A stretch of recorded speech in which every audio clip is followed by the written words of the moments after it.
Development हमारे सब Covid आज बेसिकली कुपवारा आने का कारण ये था कि यहाँ कोविड के जो इंतज़ामात है उसका जायज़ा लेना था, प्रिपरेशन चल रही है उसका स्टेटस लेना था, साथ में जो वैक्सीनेशन चल रहा है उसमें भी जो है गाइडेंस देना था, इनकी मुश्किलात भी समझनी थी। यहाँ क्योंकि दूर दराज का एरियाज़ है, काफ़ी स्कैटर्ड पॉपुलेशन है, फॉरेस्ट एरियाज़ है, उससे चलते मुश्किलात है। वैक्सीन अवेलेबिलिटी के भी है, लेकिन अभी जो है मोर देन 75% के करीब जो है हम वैक्सीनेशन पहुंच गया है, और जो बिलो 45 है उसमें भी 22% के करीब जो है ज़िला में वैक्सीनेशन हुई है। आने वाले 15 दिन में जो है 100% करना है हमने अबव 45 का, और उसके बाद जो है और 15 दिन मिला करके जो है बिलो 45 भी हम तकरीबन जो है 75 से अबव ले जाएंगे। कौन सा तीसरी लहर के लिए आप तैयार? डेफिनेटली जो है अब तीसरी लहर कितनी आनी है, कैसे आनी है, उस पर डिपेंड करता है, लेकिन हम पर भी काफ़ी चीज़ें डिपेंड करती है कि हम वो तीसरी लहर को कितने हद तक नुकसान करने देंगे। कल इतनी अगर हमने डिसाइड कर दिया कि नहीं, तीसरी लहर को जो है हम पहली या दूसरी लहर इतना जो है नुकसानकारक नहीं होने देंगे, तो डेफिनेटली हमारे हाथों में चीज़ें हैं। कतई ऐसे नहीं कि हमारे कंट्रोल से बाहर की चीज़ें हैं। ज़िले में डिस्ट्रिक्ट हॉस्पिटल और इवन सब डिस्ट्रिक्ट हॉस्पिटल्स में ऑक्सीजन प्लांट्स लग रहे हैं। फर्स्ट वेव में हार्डली 20 हॉस्पिटलों में ऑक्सीजन प्लांट्स थे। आज मेरे पास जो है मोर देन 45 हॉस्पिटल्स में ऑक्सीजन प्लांट्स है। 15 अगस्त तक और उसमें 20-25 हॉस्पिटल ऐड होने जा रहे हैं। हर पंचायत में पंचायत कोविड केयर सेंटर बना हुआ है, ट्रेनिंग भी उनकी चल रही है, उस हिसाब से हमारी तैयारी है। लेकिन जैसा मैंने कहा कि कोविड की वेव्स को कितने हद तक ये रहने देना है, कंट्रोल करना है, वो हमारे हाथों में है। हमारे मतलब आम पब्लिक के हाथों में है।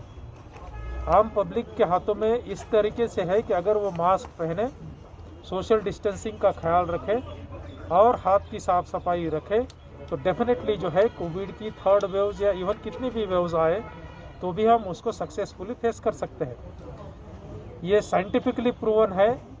इवन आप कोई पॉजिटिव पर्सन के पास भी बैठे हैं, नज़दीक भी बैठे हैं, तो भी अगर आपने मास्क लगाया हुआ है, कोई भी मास्क, चाहे कॉटन का मास्क है, ट्रिपल लेयर है, N95 है, कोई भी मास्क अगर लगाया है, बीच में कभी उतराया नहीं है, तो आपको कोविड की लागत होने की खतरा जो है कम रहता है। वैक्सीनेशन भी जो है उसके लिए कारगर तरीकाकार है। ये स्टैटिस्टिक्स के बेसिस पर प्रूव हुआ है। हमने देखा कि फर्स्ट वेव के बाद सेकंड वेव आने के पहले पुलिस महकमा एक अकेला महकमा था जिसमें मोर देन 95% लोगों को वैक्सीनेशन हुआ था, और फर्स्ट वेव में जितने लोगों को पुलिस में कोविड की लागत हुई थी उससे हार्डली 10% भी सेकंड वेव में नहीं हुई, और डेथ जो है हार्डली 2 हुए। मतलब पूरे इतने 40,000 की फोर्स जो है उसमें भी हार्डली 2 लोगों को जो है डेथ्स का सामना करना पड़ा। तो काफ़ी इससे रिजल्ट जो है हमारे सामने है। हम उसको जो है कोविड की थर्ड वेव उसको डेफिनेटली फेस कर सकते हैं। मेरी आपके ज़रिए से पब्लिक को अपील है कि हम अलग अलग पहनावा पहनते हैं। अगर तमिलियंस है तो लुंगी पहनता है, या अगर हम तो हम सरमा के दिनों में जो है आप फेरन पहनते हैं। लेकिन एक पहनावा इस बीमारी ने सबको कॉमन दिया है, वो है मास्क।